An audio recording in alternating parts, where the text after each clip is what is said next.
अरे ऐक ना माझं, घे. होतं असं. माणूस प्रेमात पडला की भूक तहान काहीच लक्षात राहत नाही. तो स्वतःत इतका हरवून जातो, दिवस आहे की रात्र आहे ह्याचं सुद्धा भान राहत नाही. प्रेमाची ओढ त्याला ओढत नेते आणि त्यात असं होतं. एक मिनिट, प्रताप कोणाच्या प्रेमात पडलाय? प्रताप दादा कोणाच्या प्रेमात पडले?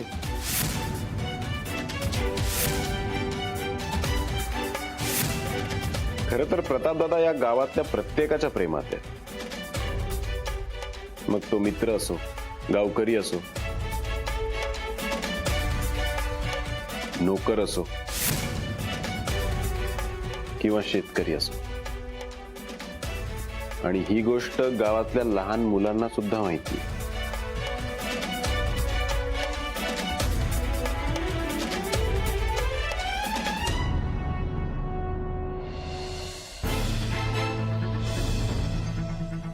तू इथे का आलाय?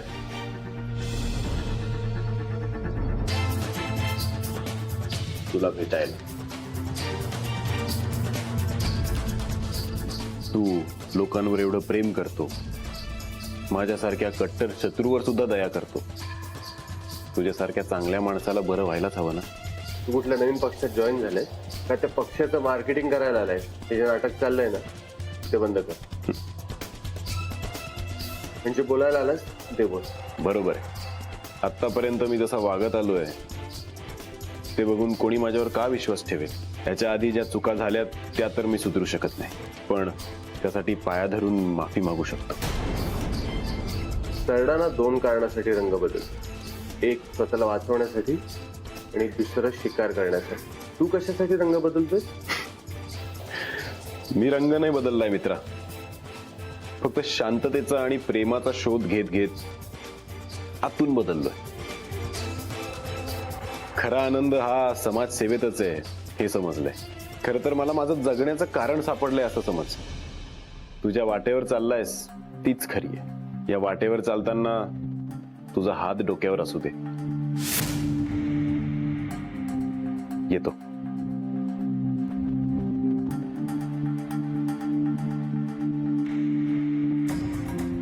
हा असं का वागतोय? हा खरंच बदललाय की? शक्य आहे काय? काहीतरी नवीन डाव नक्की असणार. मी नसताना परत जर काही बोलला आणि वेगळं काही वागला तर जरा सावध राहा.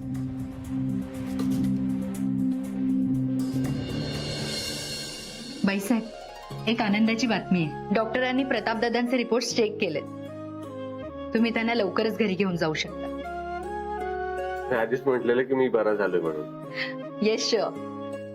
मी एक काम करते, मी बाकीच्या फॉर्मॅलिटीज कम्प्लीट करते आणि डिस्चार्ज पेपर्स कम्प्लीट करते. ठीक आहे. Okay, take care. रमेश, लोक म्हणतील तू लय भारी केलंस, लय मोठं धाडस केलंस. तर हा समजा येडेपणा कळतंय ना तुला? का केलंस असं? छोट्या मालकांसाठी तू स्वतःचा जीव धोक्यात का घातलास? अगं मंजू, ते माझंच मला कळलं नाही बघ. बरोबर. कसं कळणार तुला? तू तर प्रेमात पडलीस ना त्यांच्या. जीव गुंतलाय ना तुझं त्यांच्यात. मी अगं लोकांना कळत नाही आपण प्रेमात पडलोय. अगं मंजू, असं काही बी नाहीये बघ. आधी समधी असंच म्हणतात. रमी, मला समद माहितीये तू खोटं बोलतेय ना माझ्याशी. तुला नाही सांगायचंय का मला? अगं काही सांगण्यासारखं नाहीच आहे. तर मग काय सांगू मंजू? ठीक आहे, नको सांगूस तू मला. पर तू खोटं बोलते हे समजा कळतंय मला. तुझा चेहराच सांगतोय की. रमी अगं, तू माझ्याशी या जगाशी खोटं बोलशील, पण स्वतःच काय? एकदा मनाला इच्छा का वागलीस तू असं? तुला तुझं उत्तर मिळेल बघ. अगं रमी, असं येडपणा नको करू ग. रावसाहेबांना कळलं ना तू हे समजा का केलंस, तुझ्या सगळं समद्यांना जिवंत जाळतील ते. कसलं प्रेम आणि कसलं काय.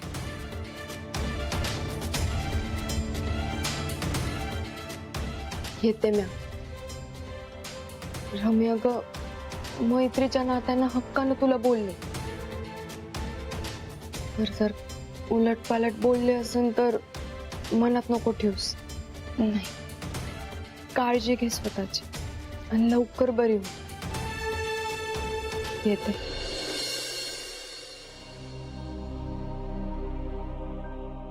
मंजू म्हणते ते बी बरोबर आहे. छोट्या मालकांपासून दूर राहायला पाहिजे.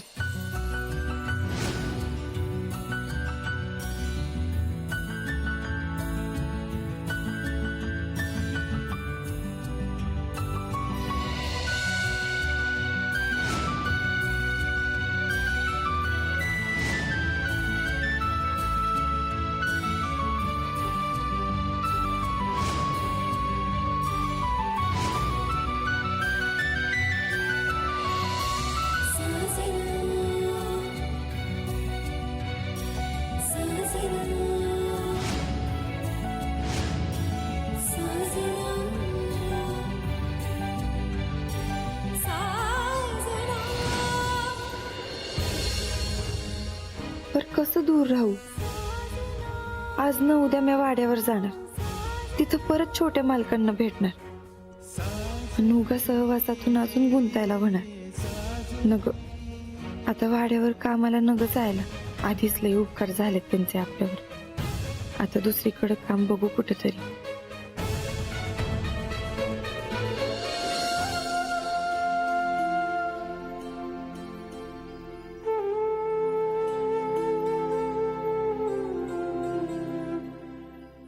ग्रेट. Good improvement. बीपी अगदी नॉर्मल आहे, काळजीचं काही कारण नाही. पण हा, तुम्हाला रेग्युलरली चेकअपला यावं लागेल. ओके. हो येईन, पण आता तरी जाऊ द्या. हा, ऑफकोर्स ऑफकोर्स. बरं 5 मिनिटं थांब, मी पटकन आवरून घेते. हं? तू आवर, तोपर्यंत मी रमायांच्या तब्येतीची चौकशी करतो. ठीक आहे.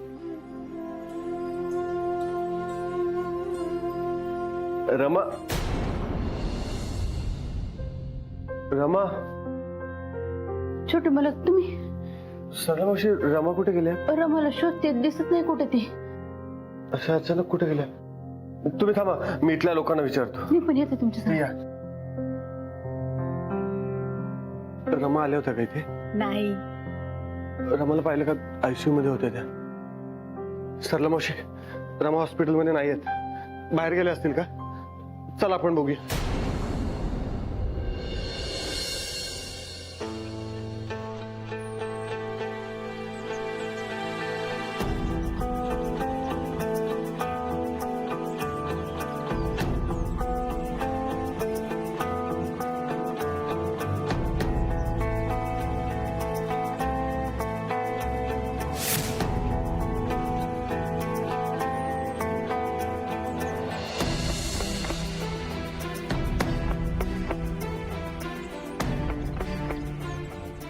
कुठे गेलात तुम्ही रमा?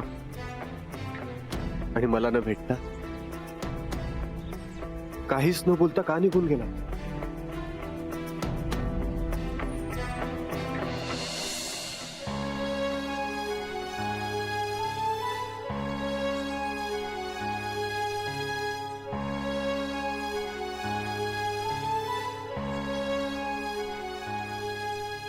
आता अजून किती परीक्षा बघणार आहेस तू आमची? तुला सगळं सगळं माहिती, तरी असं का करतेस? मी आता रमाशिवाय नाही जगू शकत, नाही जगू शकत.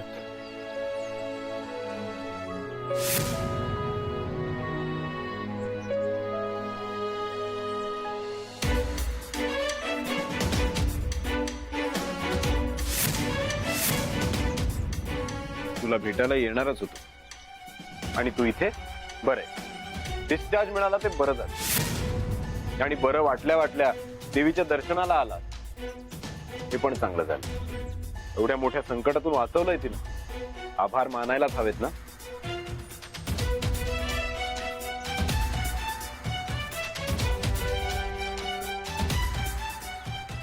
आई, तिथल्या सगळ्यांवरती कृपादृष्टी असू दे. माझ्या मित्राला उदंड आयुष्य लाभो आणि तो ज्या शोधात निघालाय त्याला ते मिळू दे. काय रे असा का बघतोय? काही टेन्शन आहे का? तुला कसली मदत हवी असेल तर मला सांगू शकतो. हा म्हणजे आधीचा अंकुश असता तर गोष्ट वेगळी आहे, पण तू या अंकुशला सांगू शकतो प्लीज. नाही, काहीच प्रॉब्लेम नाही.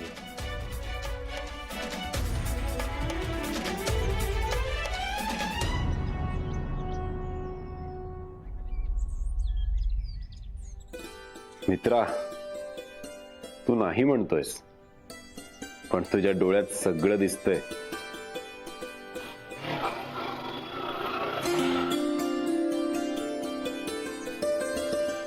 आई, आपल्याला याला मदत करायला हवी.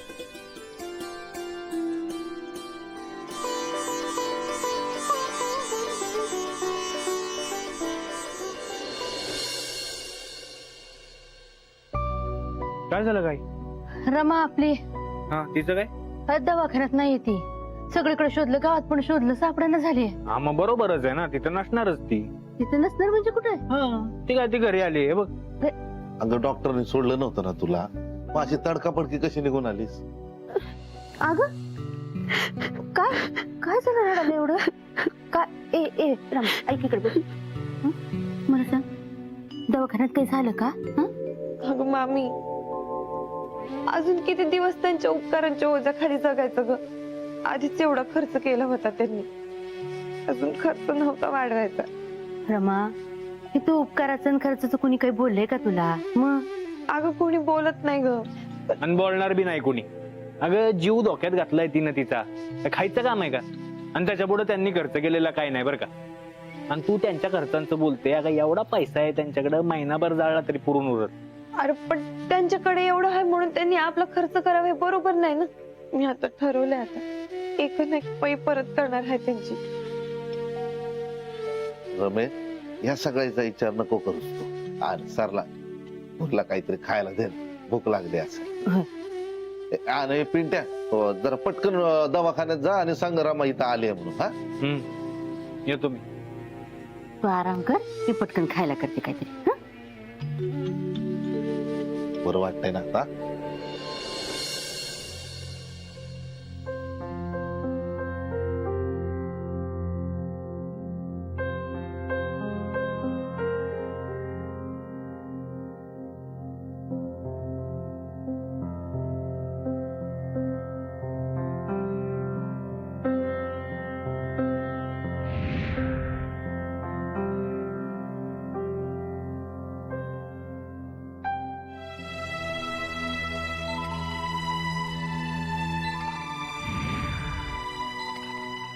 रमा,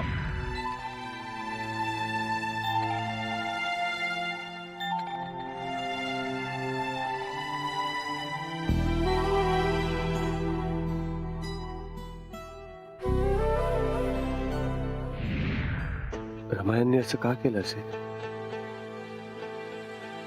त्या का बोलल्या नाहीत माझ्याशी? भेटल्या सुद्धा नाहीत. असं का वागतायत त्या माझ्याशी? त्याच्या मनात काय चालू आहे हेच कळत नाही. काय करत असतील? बरं वाटत असेल ना त्यांना? का असं वागलात रमा?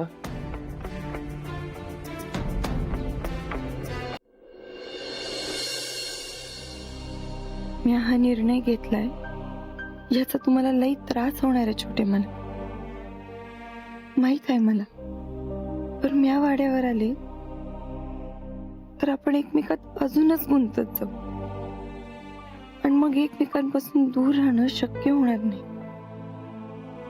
म्हणूनच मनावर दगड ठेवून हा निर्णय घेतला. मला माफ करा छोटे मालक. बरोबर निर्णय घेतलाय तू रमेश, बरोबर आहे तुझं. नाही, आपली स्वप्न असतातच मोठी, पण ती पुरी करेपर्यंत जीव कधी निघून जातो कळतच नाही.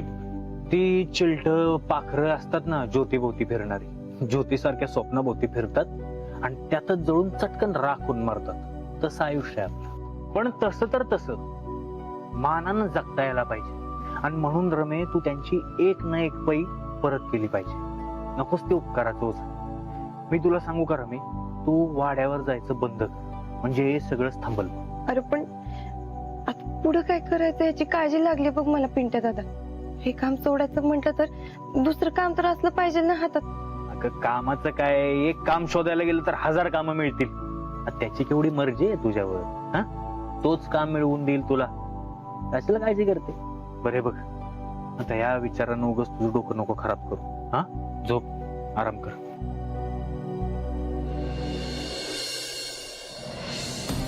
कुणाकडे शब्द टाकू मी या कामासाठी? आता हाय तसं चांगलं काम मिळालं पाहिजे. पिंट्या दादाचे साहेब म्हणाले होते, पण त्यांच्याकडे बरं होईल का? नाही, आता जास्त विचार करून नाही चालणार. आता वाड्यावरचं समद कर्ज फेडणं हेच जास्त महत्वाचं.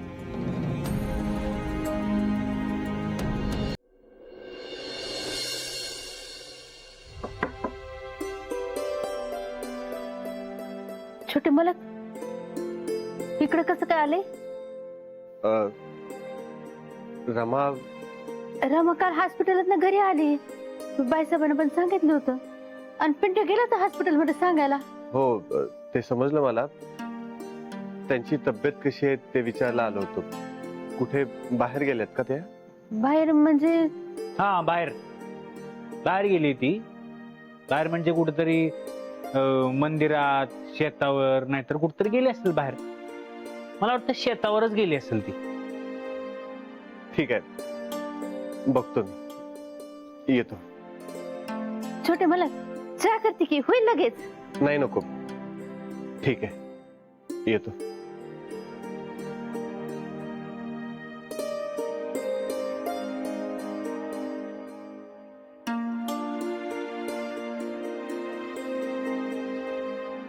जय देव जय श्री शंकरा, हो स्वामी शंकरा. आरती ओ वाळू, भावारती ओ वाळू, तुझ कर्पूर गौरा. जय देव. ओम नमः शिवाय. मग काय, कुठली जागा ठरली आहे सगळं करायला? नदी काय, स्मशान का मंदिर? नाही, तिथं बी चांगल्या सीझनला चांगले पैसे मिळतात म्हणे. आबा, कोणाही जीवाचा न घडो मत्सर. शिकवा आता आम्हालाच. येऊ का जी? या ना, या.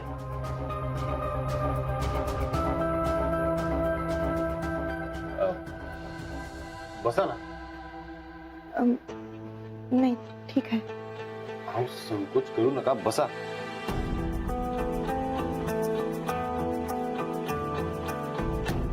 पाणी घेऊन या.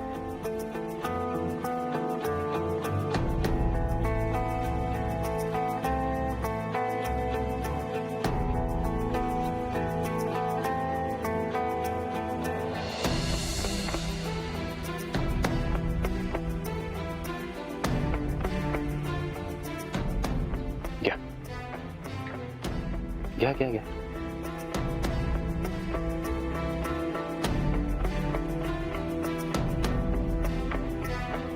बोला, अजून काय घेणार? चहा, कॉफी? नाही, त्यांना काय हवं ते द्या. पण ते इथं कशाला आलेत ते विचारा आधी त्यांना. म्हणजे नाही, ते म्या इथे म्हणजे हे बघा, तुम्ही टेन्शन घेऊ नका, बिनधास्त बोला. नाही, खरं तर मला कामाची गरज होती. म्हणजे स्वयंपाक, स्वच्छता, मग घरातली बाकीची कामं समजा जमते मला. आणि मागच्या वेळेस तुम्हीच म्हटला होता ना, कधी काही अडलं किंवा कामाची गरज असेल तर. हो, मी म्हणालो होतो. नाही, हे ठीक आहे, तर आता आम्हाला कामाची गरज. आता काय आबा, आपल्याला सगळी कामं येणाऱ्या अशा एका व्यक्तीची गरज आहे की नाही या घरात? अरे पण किंतु परंतु सोडा. आता तुम्ही सांगा, कधीपासून येऊ शकता कामावर? तुम्ही सांगाल तसं जी. म्हणजे तुम्ही आता सांगितलं तर आताच सुरू करीन काम. मला काहीच हरकत नाहीये, तुम्ही म्हणाल तसं.